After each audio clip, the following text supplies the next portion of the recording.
Hello mga koy, so may bago tayong updates patungkol dito sa player ng ating Gilas Pilipinas para sa Asian Games. Pero kung bago ka pa lang sa aking munting YouTube channel, baka pwede mo naman i-likes and subscribe. So dito nga mga koy, akala natin tapos na ang drama ng Gilas Pilipinas natin nang kunin nga ito ng SMC matapos nga magbitiw itong si Coach Reyes bilang head coach ng Gilas Pilipinas at sinalo nga ito ni Coach Tim Con ayon na rin sa utos ng big boss ng SMC kasama dito si Boss Al Francis Chua at maging itong si PBA Commissioner Willie Marshall. So dito nga mga koys ay nabunutan na tayo ng tinik ng kunin na nga ito at tanggapin na ni Coach Tim Con ang kanyang pagiging deputy coach ng Gilas Pilipinas nung time na nag-step down nga itong si Coach Reyes sa Gilas Pilipinas. So ang akala natin ay magiging smooth na ang lahat dahil dito ay hawak na nga ng SMC mga koys at pumayag na nga lahat dito para hawakan itong Gilas Pilipinas kasama itong si assistant coach Jongwei Chico at maging itong si Jose Reyes.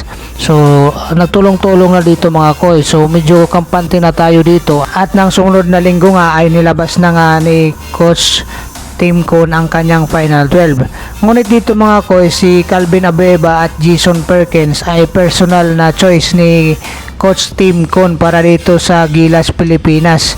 Subalit mga koy, ayon dito sa report ng Spin.ph ay dininayed nga ang kanilang petition para mapasama itong si Calvin Abeba at saka si Jason Perkins sa lineup ng Gilas Pilipinas para sa Asian Games. So dito nga si Calvin Abeba at saka itong si Jason Perkins ay kapalit dito sa injured na si Brandon Ganuelas Roser at saka itong si Jimmy Malonzo. Kung matatandaan ay na-injury nga si Jimmy Malonzo nang makalaban ng South Sudan.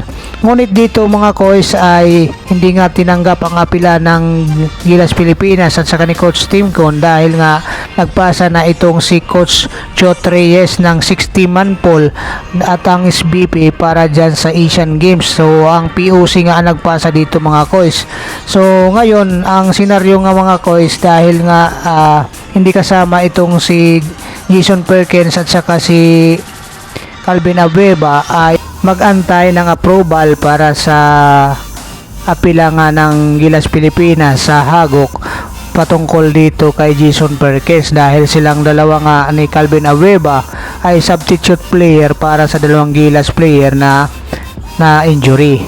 So ito nga mga koys ayon sa Spin.ph ang sagot nga dito ng Hagok ay Gilas Pilipinas to add Calvin Abeba and Jason Perkins to the 12-man basketball lineup has denied. So masaklap na balita mga koys.